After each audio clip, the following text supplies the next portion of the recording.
Amém. Vamos orar ao Senhor. Fecha teus olhos, curva tua cabeça. Eleva teu coração à presença de Deus e oremos. Santo Deus e Pai, nós estamos aqui reunidos em teu nome para te adorar, para bendizer, para exaltar-te, porque tu és digno de todo louvor, de toda honra e de toda glória. Tu és majestoso, Senhor. Não há outro como tu.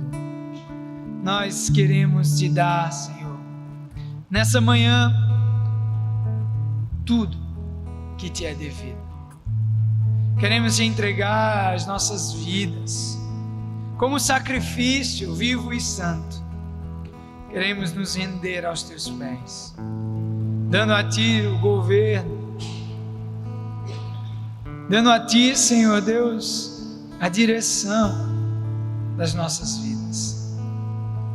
Mas também te pedimos, Senhor, que tu possas vir com teu Espírito sobre nós e nos transformar, nos ajudar, Senhor Deus, a dia após dia perceber aquilo que temos falhado e irmos em direção a ti. Buscar, Senhor Deus, nessa manhã, ouvir a tua voz. Por isso, tira de nós tudo que nos impede, tudo que possa, Senhor Deus, tirar, Senhor Deus, de nós a tua palavra, tudo que possa, Senhor Deus, fazer com que não ouçamos a tua doce e eterna voz. Tira os comichões dos nossos ouvidos, tira a soberba e a arrogância do nosso coração e nos faz, Senhor Deus, estarmos aqui com o coração, com a mente entregues. Por isso, Senhor, eu te peço que tu venhas a abençoar a tua igreja, o teu povo. Faz deles, Senhor Deus, uma igreja firme, santa e ousada na pregação do teu evangelho. Que nós, Senhor Deus, possamos ir além. E eu te peço nesse momento também, que tu me uses como um canal da tua graça, para proclamar as boas novas que há em ti, ó Cristo Jesus. Portanto, não leva em consideração a minha condição humana, pecadora, mas faz, Senhor Deus, faz de mim um instrumento, para que a tua voz ecoe nesse lugar. Que eu, Senhor, diminua e que tu cresças. Portanto, faz, Senhor, bem-aventuradas as palavras dos meus lábios e o meditar do meu coração diante da tua face, ó rocha minha e redentor meu. Amém e amém. Evangelho segundo escreveu São Marcos, capítulo 1, verso 1, diz assim: princípio do Evangelho de Jesus Cristo, Filho de Deus, conforme está escrito na profecia de Isaías: eis aí envio adiante de tua face o meu mensageiro, o qual preparará o teu caminho. Voz do que clama no deserto: preparai o caminho do Senhor, endireitai as suas veredas. Apareceu João Batista no deserto, pregando o batismo de arrependimento para a remissão de pecados. Saíam até com ele toda a província da Judéia e todos os habitantes de Jerusalém, e confessando os seus pecados, eram batizados por ele no Rio Jordão. As vestes de João Batista eram feitas de pelo de camelo, ele trazia um cinto de couro e se alimentava de gafanhotos e mel silvestre. E pregava, dizendo: após mim, mais poderoso do que eu, do qual não sou digno de, curvando-me, desatar-lhes as correias das sandálias.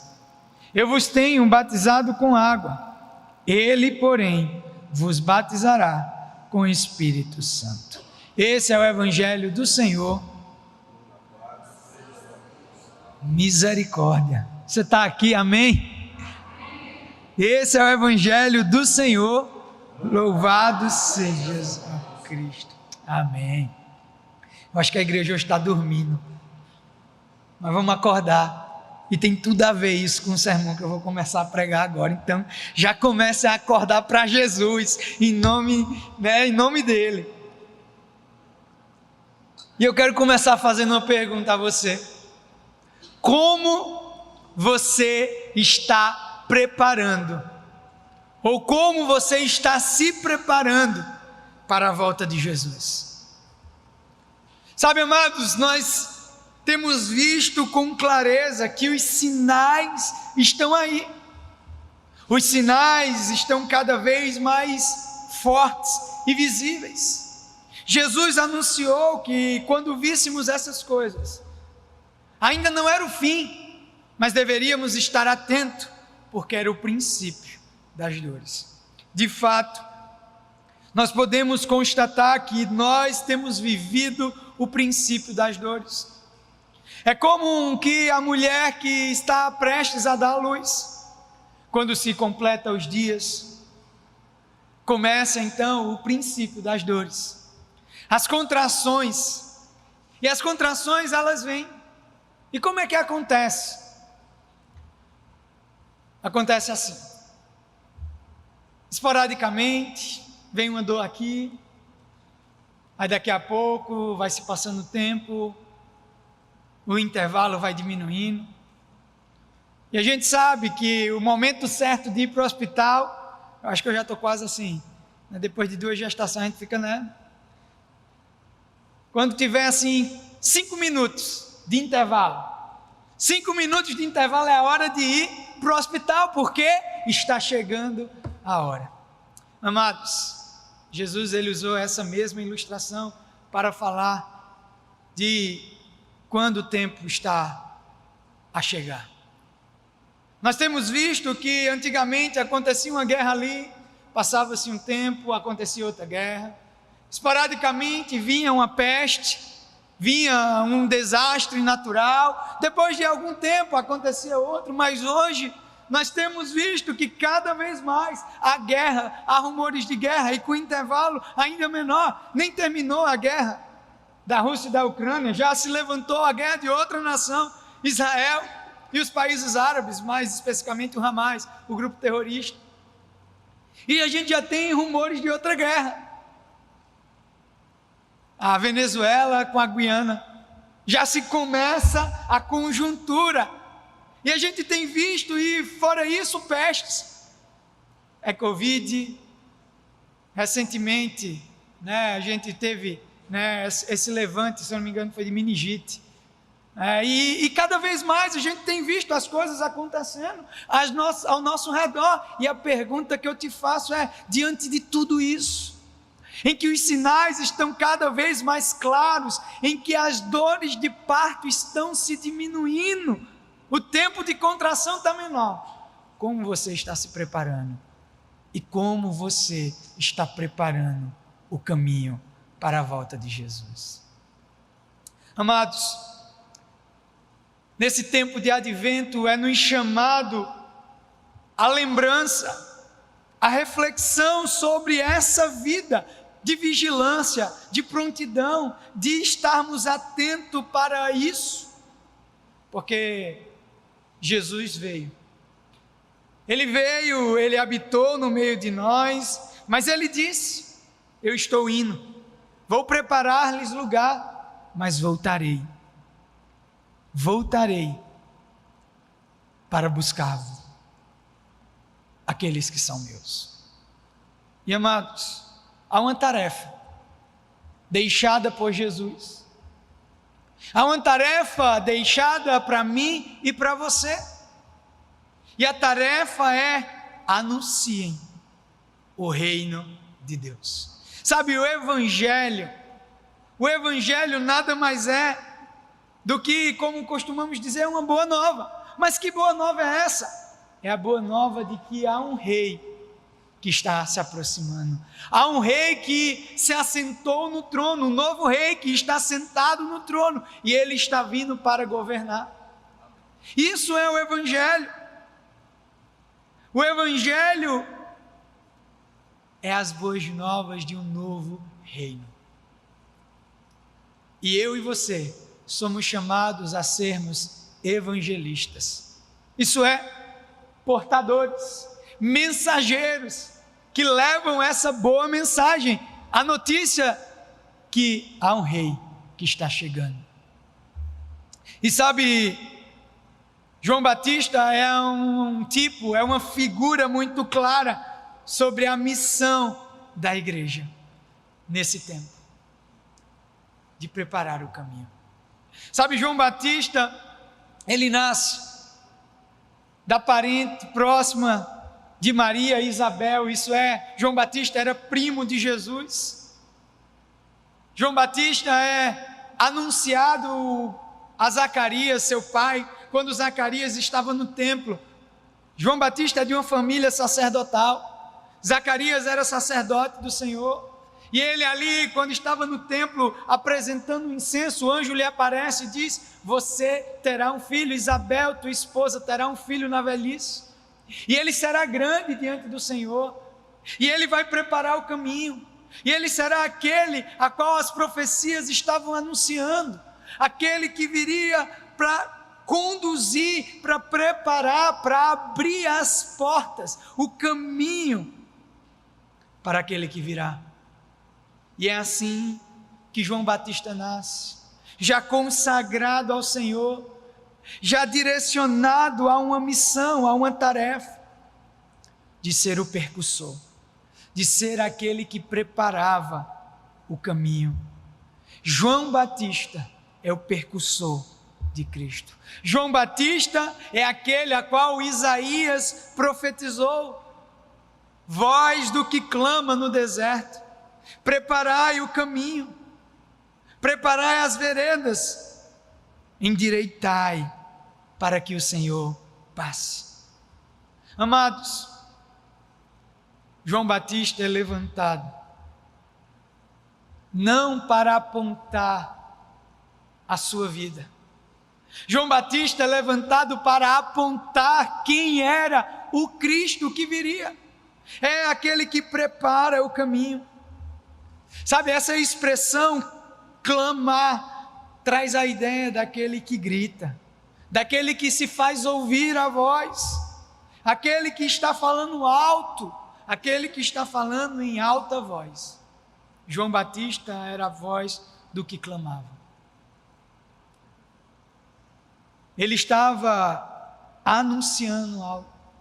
No tempo antigo, quando um rei era levantado, no tempo antigo, quando o imperador estava chegando a um lugar, e principalmente no contexto em que esse texto é escrito, e principalmente para que público Marcos escreve. Marcos escreve para o público romano. Então eles conheciam muito bem como era quando o imperador chegava, quando o César chegava no lugar. Acontecia assim: César, o imperador, enviava uma comissão na frente. Ele enviava um mensageiro na frente que ia preparando, ele ia desbravando, ele ia abrindo o caminho, ele ia anunciando nos vilarejos, nas cidades: olha, César vai passar, César está chegando, o imperador está chegando, então se preparem. E o povo então se preparava, o povo ia para as portas, o povo ficava ali à espera para louvar, para adorar o César, para adorar o imperador. E João Batista é chamado a fazer isso. Aquele que estaria preparando o povo, dizendo: olha, vai vir alguém. E é assim que ele faz: olha, virá alguém, eu estou batizando vocês agora, olha, eu estou pregando para vocês agora, mas vai vir alguém que é maior do que eu, que é mais poderoso do que eu. Porque eu estou batizando com água, ele, porém, vai vir batizar vocês com o batismo no Espírito, com fogo e com Espírito, com fogo para a condenação, para aqueles que não aceitarem, mas com Espírito para ser selados para a salvação. João Batista preparava o caminho. João Batista foi a voz do que clamava. E sabe, é interessante porque se nós olharmos o texto de Isaías, ele diz que há a voz do que clama. E na verdade havia uma voz que estava clamando no deserto, desde os tempos de Isaías. Havia uma voz, mas não se ouvia essa voz. mas não se escutava essa voz. Quantos profetas se levantaram para falar sobre o reino de Deus, sobre a vontade de Deus, sobre como o povo deveria viver, mas o povo não escutava. O povo não estava atento e principalmente se passou 400 anos sem um profeta ser levantado no meio do povo. E o texto diz que João Batista é essa voz. E sabe o que isso fala ao meu coração? Sabe o que isso nós podemos tirar como lição? É que Deus não para de falar. Deus está ecoando. Deus está falando em todo o tempo. Mas sabe o que é que está precisando? Está precisando a gente ouvir uma voz e emprestar a nossa boca para essa voz ecoar nos corações. Sabe, amado, o papel da igreja é ser a voz daquele que clama. Sabe, nós somos chamados a ser uma geração de João Batistas, daqueles que preparam o caminho, daqueles que emprestam a boca para que a voz seja audível. Já havia alguém que estava clamando no deserto, Deus falava no meio do seu povo, mas o povo não ouvia porque não tinha uma voz. Amado, você e eu, nós somos chamados a ser boca de Deus. Você é chamado para emprestar a sua boca e anunciar as grandezas. 1 Pedro capítulo 2, verso 9 diz isso, que nós fomos arrancados, tirados do império das trevas para a maravilhosa luz. Que luz? A luz de Deus, a luz de Cristo. Mas para quê? Para que fomos feitos? Para que foi feito isso? E aí ele continua dizendo, para anunciar. Quem anuncia fala. Quem anuncia revela algo que está oculto. Quem anuncia mostra para aqueles que não estão percebendo. Para anunciar a sua maravilhosa luz, para anunciar os grandes feitos. Ele nos tirou do império das trevas para a sua maravilhosa luz, para anunciar a sua grandeza, para falar quem Ele é. Eu e você, nós somos chamados a ser uma voz. Você tem emprestado a sua boca para Deus? Você tem emprestado a sua boca para ser voz de Deus onde você está? A pergunta que lhe fiz no começo, volto a fazer: você está preparando o caminho para Jesus? Eu fiz essa pergunta, acho que foi ontem, ou foi hoje, eu não lembro, acho que foi hoje. Eu fiz uma pergunta a algumas pessoas hoje, dizendo assim: se Jesus voltasse hoje, se Jesus viesse nos buscar hoje, quem você sentiria falta no céu? É claro, no céu nós não vamos sentir falta de ninguém, mas a sua família, a sua casa, a sua vizinhança, os seus amigos próximos, será que eles conhecem Jesus? Será que eles já entregaram a sua vida a Jesus? Será que você tem sido portador das boas novas, porque Jesus vai vir buscar aqueles que são seus? Olha, não tem outro caminho, o caminho é Ele. Ele disse: eu sou o caminho, a verdade e a vida. Ninguém vai ao Pai a não ser por mim. E quando Ele vier para buscar e levar-nos ao Pai, Ele virá buscar aqueles que são seus.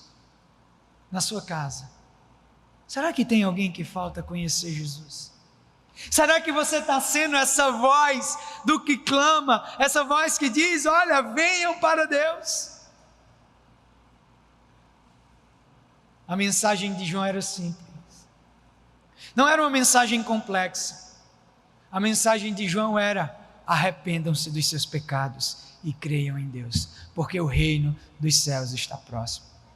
A mensagem que a igreja deve carregar é essa: arrependam-se dos seus pecados e creiam em Deus, porque está chegando o Rei e Ele virá buscar aqueles que já se submeteram ao seu reinado.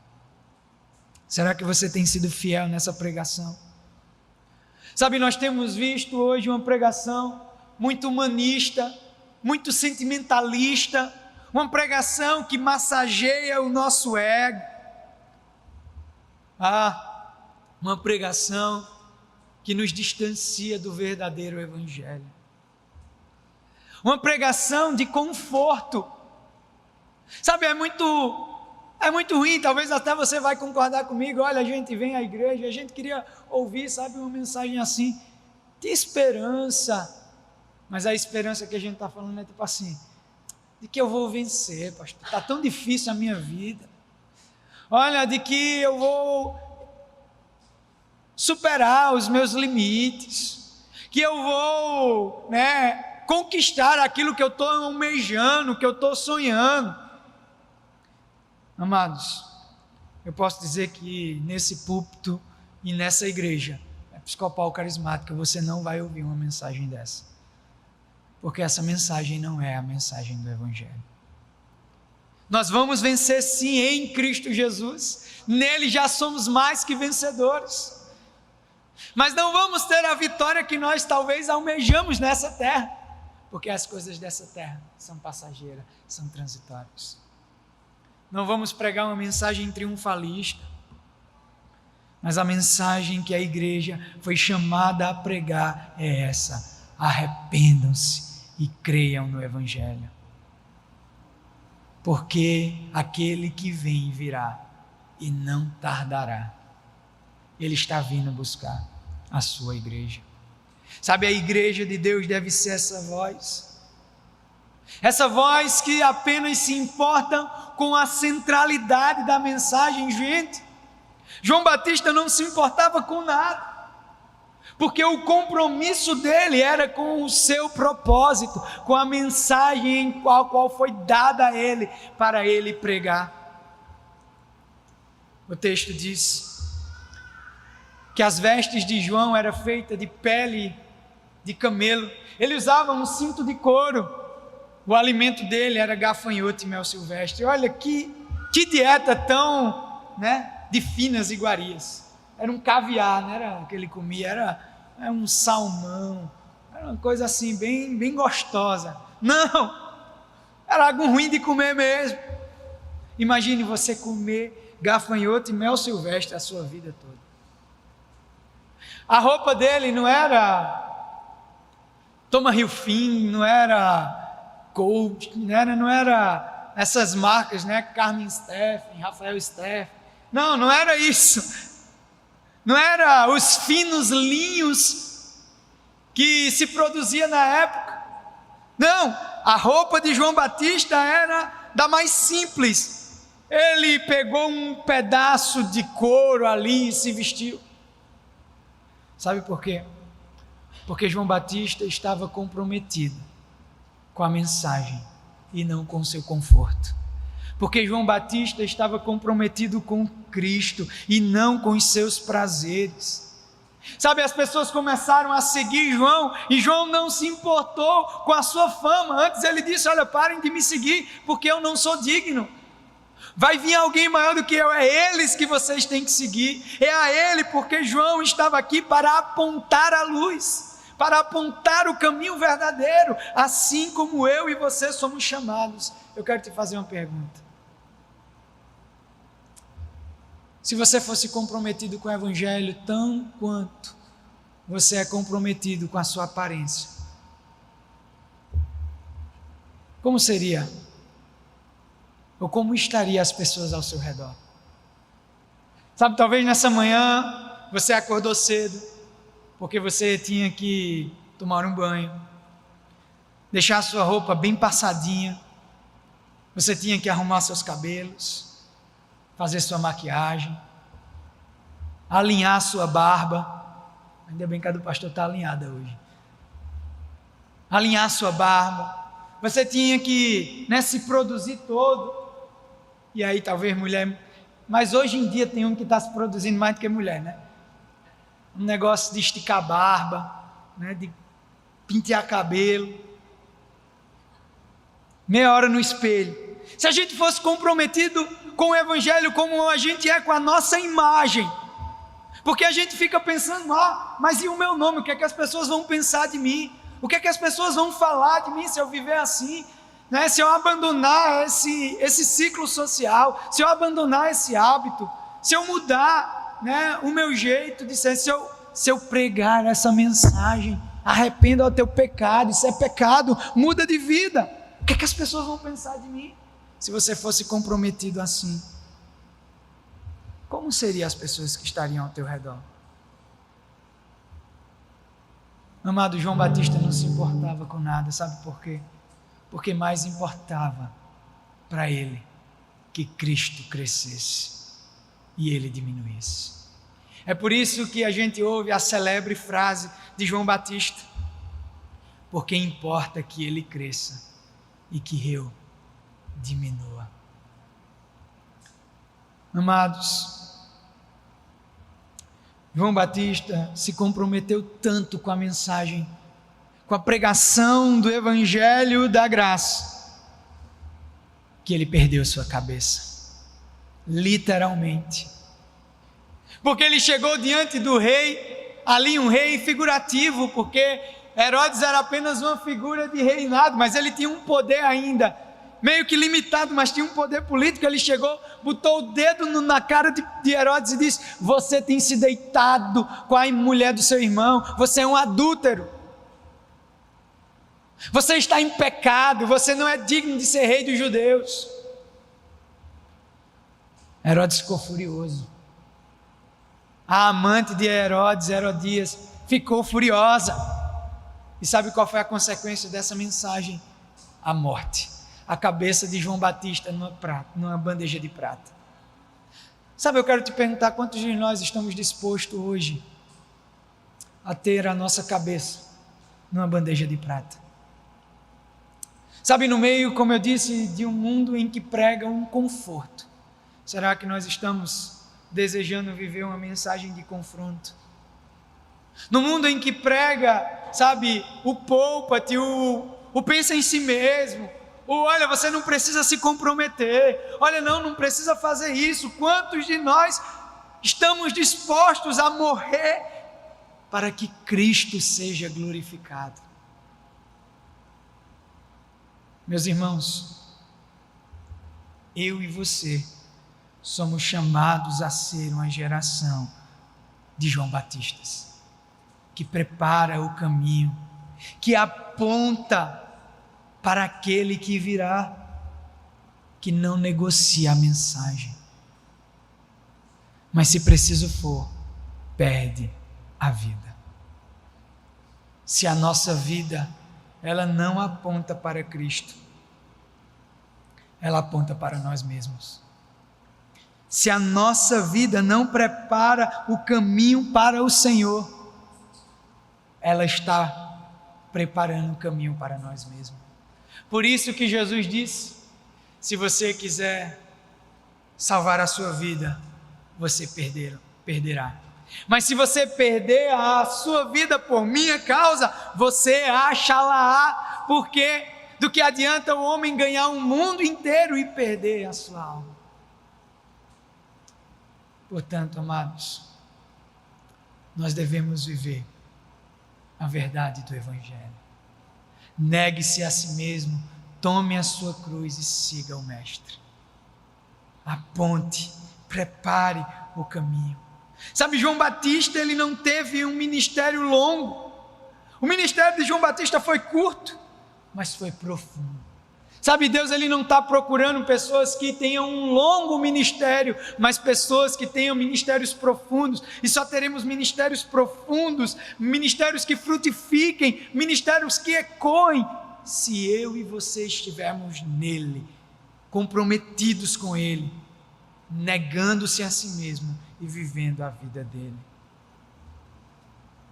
João Batista teve esse ministério, a ponto de Cristo olhar e dizer assim, Jesus olhou e disse: dentre todos os nascidos de mulher, nenhum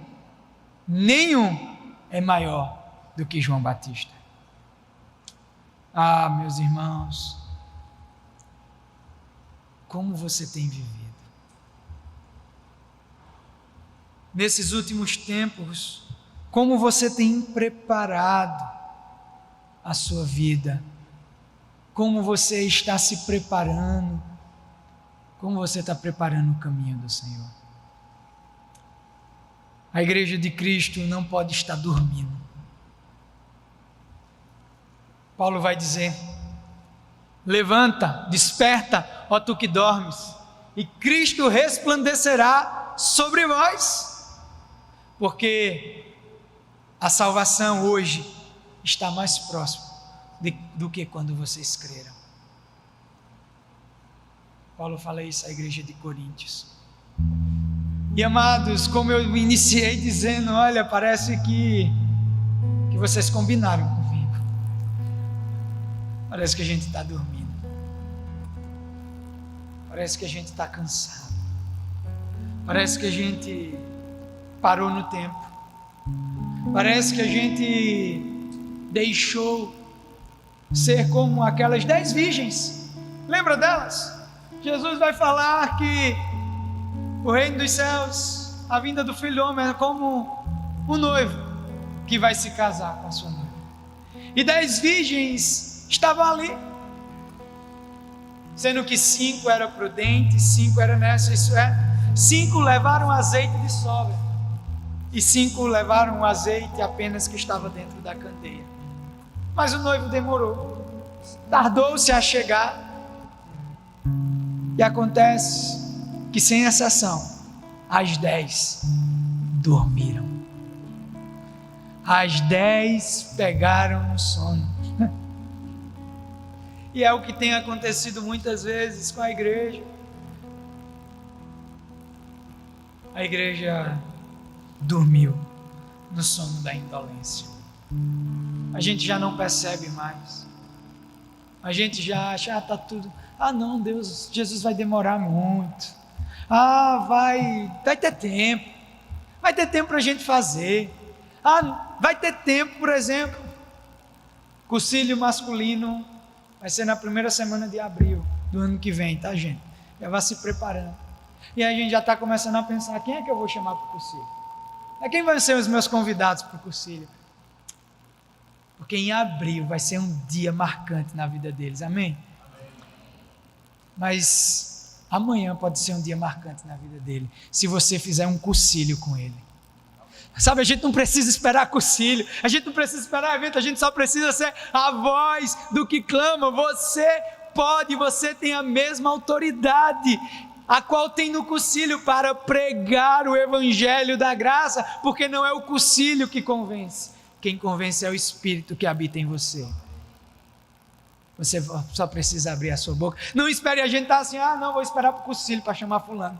Não, chame ele domingo para vir à igreja. Chame ele para vir.